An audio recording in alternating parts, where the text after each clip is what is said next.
ایک شخص تھا، اسے اپنے گھر میں ہر سال امام حسین کی 10 مجلسیں کرواتا تھا، لیکن ایک دفعہ شدید غریب ہو گیا، مال پیسہ ختم ہو گیا۔ اس نے اپنی بیوی کو کہا کہ آپ کے پاس کچھ سونا کچھ بچا ہے، بیچیں، امام حسین کی مجلس کروائیں۔ کہا نہیں، کچھ بھی نہیں بچا۔ تو انہوں نے اپنی زوجہ کو کہا کہ ایک راستہ ہے کہ ہم حسین کی مجلس کروا سکیں۔ کہا کون سا راستہ؟ بردہ فروشوں کا زمانہ تھا۔ انہوں نے کہا اللہ نے ہمیں ایک بیٹا دیا ہے، اگر اجازت ہو اس بیٹے کو بردہ فروشوں کی بازار میں بیچ کے آؤں، ان پیسوں سے حسین ابن علی کی مجلس کروائیں۔ فرمایا اس ماں کی آنکھیں بھر آئیں۔ کہا کہ آپ یہ بھی کوئی پوچھنے کی بات ہے؟ جب کربلا میں زینب نے اپنے بچے قربان کیے، اس ذکر کو بچانے کے لیے چپا چپا کونا کونا بی بی نے تازیانے کھائے، زندانوں کی اذیتیں برداشت کی، میرا بیٹا کیا ہے، لے جاؤ۔ یہ اپنے بیٹے کو لے گیا، کہتا ہے میں نے ذہن میں قیمت بنائی تھی کہ اتنے میں اپنے بیٹے کو بیچوں گا، کسی نے میری قیمت ادا نہیں کی۔ دور سے ایک گھوڑے سوار آ رہا تھا، چہرے پہ نقاب لگا تھا، عربی لباس میں تھا، اس نے میری منہ مانگی قیمت سے بھی زیادہ مجھے پیسے دیے، میرے بیٹے کو لے کے چلا گیا۔ کہ راستے میں جب گھر کی طرف جا رہا تھا، بیٹا یاد آ رہا تھا اور آنکھوں سے آنسو بھی بہہ رہے تھے، لیکن میں اپنے خیال کو کربلا کی طرف لے جا رہا تھا۔ میں نے کہا حسین نے بھی تو علی اکبر قربان کیا تھا، زینب نے بھی تو اون و محمد کو قربان کیا تھا، رباب نے بھی تو علی اصغر کو قربان کیا تھا، میری قربانی کیا ہے؟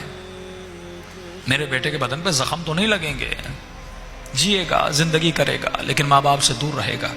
کہتا ہے گھر گیا، امام کی مجلس شروع کروائی، پہلا دن گزرا، دوسرا دن گزرا، تیسرے دن میرے دروازے پہ دستک ہوئی۔ جب میں نے دروازہ کھولا تو میرا نوجوان بیٹا دروازے پہ کھڑا تھا۔ ایک مرتبہ میں نے بیٹے کو سینے سے لگایا، میں نے کہا میرے لال، کہیں تم نے اپنے آقا سے خیانت تو نہیں کی؟ میں حسین کی مجلس حلال کی کمائی سے کروانا چاہتا ہوں، حرام کے پیسوں سے نہیں کروانا چاہتا۔ میرے لال پوری زندگی حلال کے مال سے کروائی، کہیں تو بھاگ کے تو نہیں آیا؟ بیٹے نے کہا نہیں بابا، میں بھی جانتا ہوں آپ نے کس مقصد کے لیے مجلس کروائی ہے، مجھ میں یہ جرت نہیں کہ میں بھاگ کے آ جاؤں۔ کہا پھر یہاں کیسے پہنچے؟ کہا بابا میرے آقا نے مجھے آزاد کر دیا۔ کہا بیٹا کیسے؟ کہا بابا آپ کو یاد ہے جب وہ آئے تھے، نقاب تھا، عربی لباس تھا، جب وہ مجھے گھر میں لے گئے، وہ مجھ سے میری زبان میں ایسے بات کر رہے تھے جیسے ان کی اپنی مادری زبان ہو۔ میں نے کہا آقا آپ ہماری زبان کو اتنا اچھا کیسے جانتے؟ انہوں نے کہا ہم کائنات کی ہر زبان کو بولنا جانتے ہیں۔ کہ بابا 2-3 دن اپنے گھر میں ایسے رکھا جیسے کوئی اپنے بیٹوں کو پالتا ہے، کوئی تکلیف نہیں ملی۔ آج انہوں نے مجھ سے آ کر پوچھا کہ جوان یہ بتا تمہیں اپنے والدین کی یاد آئی ہے؟ میں نے کہا آقا یاد تو آئی ہے، لیکن انہوں نے مجھے بڑے عظیم مقصد کے لیے بیچا ہے، میں واپس نہیں جاؤں گا۔ انہوں نے کہا میرے لال مجھے پتا ہے بیٹوں کی دوری کا درد کیا ہوتا ہے، بیٹوں کی دوری کی تکلیف کیا ہوتی ہے۔ جاؤ میں نے تجھے آزاد کیا، اور جب تمہارا باپ تم سے پوچھے کہ تمہیں کس نے آزاد کیا، بتانا جس کی مجلس کروا رہے ہو اسی حسین ابن علی نے آزاد کیا۔